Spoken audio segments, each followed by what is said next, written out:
D'un'epidemia tschonschins sch'ina malsogna infectuosa sederasa dina pi spert en ina regiun.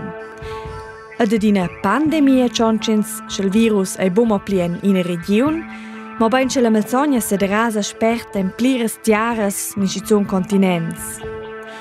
Ozel di es ei pi grev che pi baul de tenir so control in virus, de mai che biaiaut va pentir mon en turn, cun ina viun en spert de d'ina part del mon en in autra, ed aschoia è il virus.